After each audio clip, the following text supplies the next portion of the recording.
Wakonda monchida, wakonda utseda tatse topa wakondi.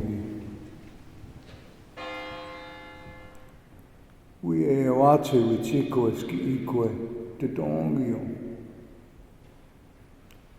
Call on the Wanagi to come to us from the four directions above me and below me, to be with us and to help us. Blinde Tink Tinker, as Marty said. A citizen of the Osage Nation, Wajaji Utsile Guamato Anton, a member of the Eagle Clan. It's my pleasure to be with you all here this morning and to say Kasiaksi to each one of you.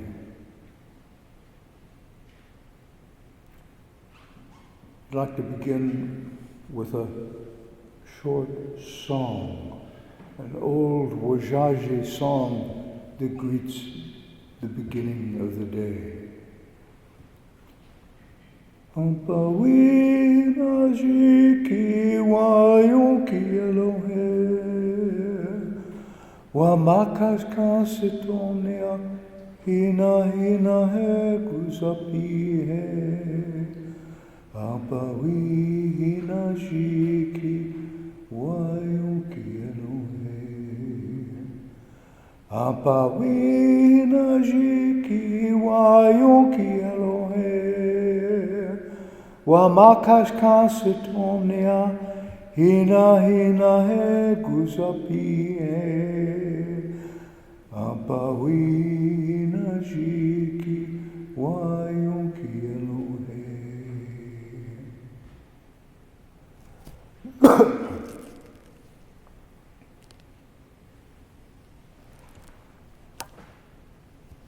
It's good for me to be back in Cambridge, to have my feet on Wampanoag land. And here, a couple days after Indigenous Peoples Day, it's good to remind ourselves this is Wampanoag land. It didn't used to be Wampanoag land, and we remember they used to be here. It's like saying, she used to be my grandmother, but she's not my grandmother anymore. She's been cut up into pieces and, put in different people's pockets. That's a hard thing to think about. A hard thing to deal with. We have so many ways that we cannot communicate with one another. I teach in a school of theology. So of course Marty asked me if I'd like to lead the Lord's Prayer. And my immediate response was, I don't have any Lords. That's not who we are. We don't have that up-down hierarchical image schema that George Lakoff in cognitive linguistics thinks is universal for all human beings. Well, all Euro-Christian human beings maybe, but please leave us out of your generalizations. He's a great scholar and a student of a neighbor of yours up the road here, Noam Chomsky, another great scholar. We still don't fit. We don't have lords. Because our worldview is what I call collateral egalitarian. As such, there is no one above me, and especially no one below me. Let me translate that into Euro-Christian language in English. There is nothing above me and nothing below me. And I say that you're a Christian because in my language, we have no word for thing. We only have relatives who are people. So when I say there's no one above me and no one below me, my only accountability is not to some higher power, some Lord. My only accountability is to my relatives who are on this plane with me. So I'm accountable to the grass. I'm accountable to the trees, to the mountains, to the lakes and rivers, especially water. Iko, grandmother water, who is fundamental for all American Indian people. We are water people.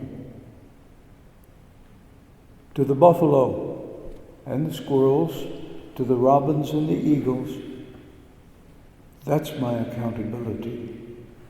In the Osage notion of Wahai, we live to restore that balance in everything that we do.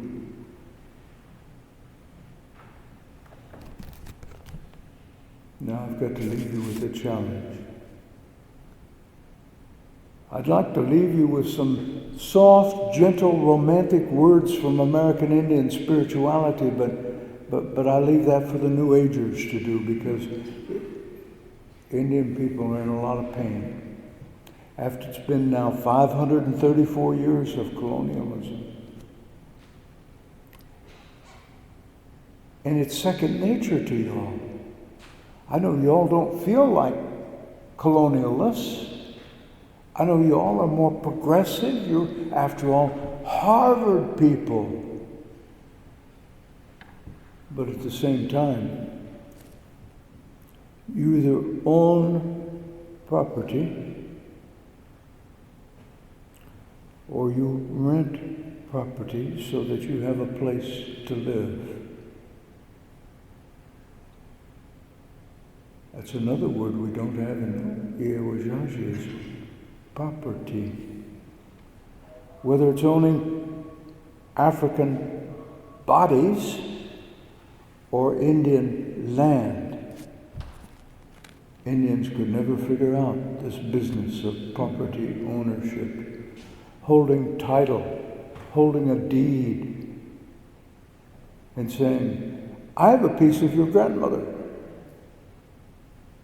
Because you see, the land is our grandmother.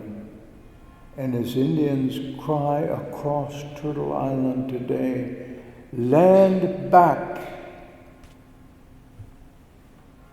What we're not asking for is the return of property. Property was an invention, you see, it's an absurdity.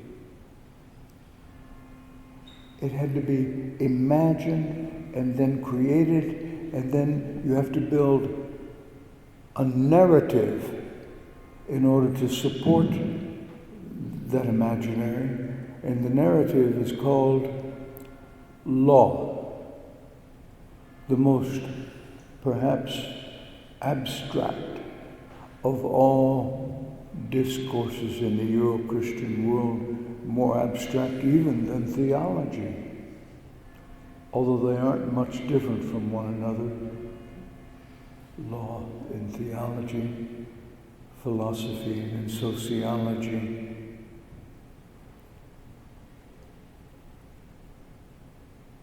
Property ownership is an issue I want to leave you all with, to wrestle with, because what Indians want when they say land back is our relationship with the grandmother. We want to be able to relate to her again, walk out onto her, feel her beneath our feet, feel her life-giving energy. And now, I've got to be very, very careful where I do that, because quite often I'm going to be told,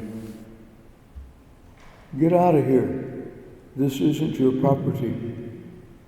Get out of here. This is private property. No trespassing.